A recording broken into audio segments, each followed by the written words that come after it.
Could you take 3 months leave and your business still meets its performance targets?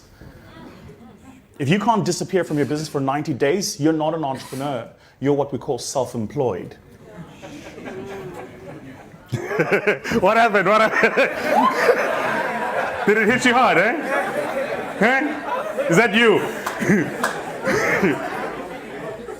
Guys only laugh at that when they hear a nice bar and a hip-hop song and they're like, oh! Oh! I'll share with you one that I kind of share with entrepreneurs, right? So there is a difference between being an entrepreneur, being a business owner, being self-employed, and being a professional. These are not the same things. So I'm fascinated by the idea that there is a doctor who runs a practice, and there is a doctor who runs a hospital, and there is a doctor who's a CEO of a hospital group. I'm fascinated by that because they clearly have the same training, they just operate at very different levels. The other thing you need to recognize is this is not for everybody. Most people, I think like 90% of people who say they want to be entrepreneurs actually just want to mean I want to determine my own life. That is what you're saying, and that is what you want, which is you want to take your kids to school and rock up at the office at 10 o'clock, leave the office at 2, work a 4-hour day, then that's not quite what we mean by entrepreneurship. You want to be self-employed. Very big difference. So the graphic designer is somebody who's self-employed. I employ me, but I do the job. I am the value. The professional is the lawyer, the advocate, the person, the accountant. You absolutely, positively must have them as some part of your business. They may use an underling to do the work, usually some sort of apprentice, but it's very difficult for them to scale their businesses because they need to sign off the document. You know, when my audits get done by EY, I know who the partner is. So if that document's not signed by him, even though I know he didn't do the work and his apprentices did, he must sign the document. So he's clearly a professional employed. Make sense? Typically, when they leave and they say, I'm starting my own business, really what they mean is I want to be self-employed now. I used to do HR as an HR business partner, and I'm going to start a recruiting company. Yeah? I used to be in the legal team, now I'm going to do legal stuff. Right?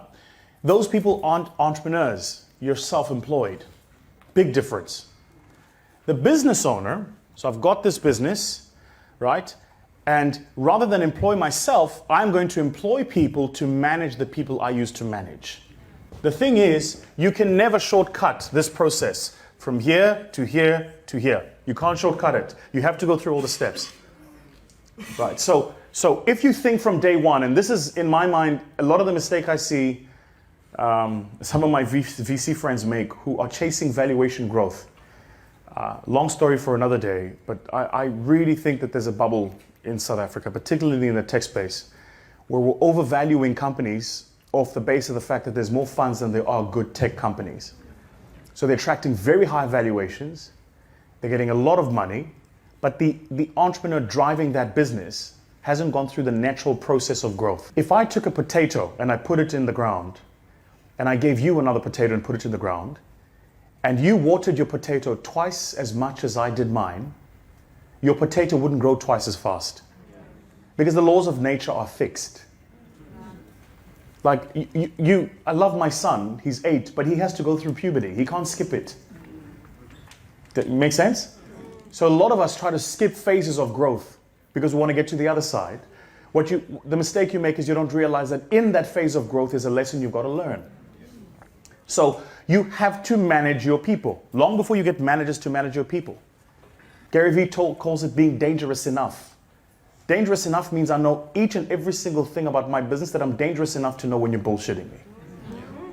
Yeah, but if I start with a business today and then the government agency gives me funding and I employ 100 people, I'm not dangerous enough because I wasn't there. Like in your business, who wrote the sales process? If it ain't you, there's a problem. You've got to write the sales process. Then you've got to sell it. You've actually got to try it. You've got to sell to the first few customers and test and make sure the sales process works. Because if you don't do that, when you employ 20 salespeople and they're not giving you the numbers, and they give you 1,000 excuses, which all salespeople will do, you're going to believe them. It's only if you go through the process of building it that you go, no man, it's rubbish. What are you talking about?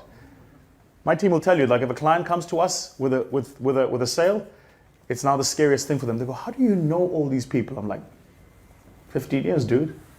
Of course I know them. I've worked with them at some point or another. Oh, who called you? From what company? Oh yeah, they used to work with so-and-so. How do you know that? Yeah, no, they used to work with so-and-so, then they left and went here, now they're back, but they're back as a consultant, they're not there full-time anymore.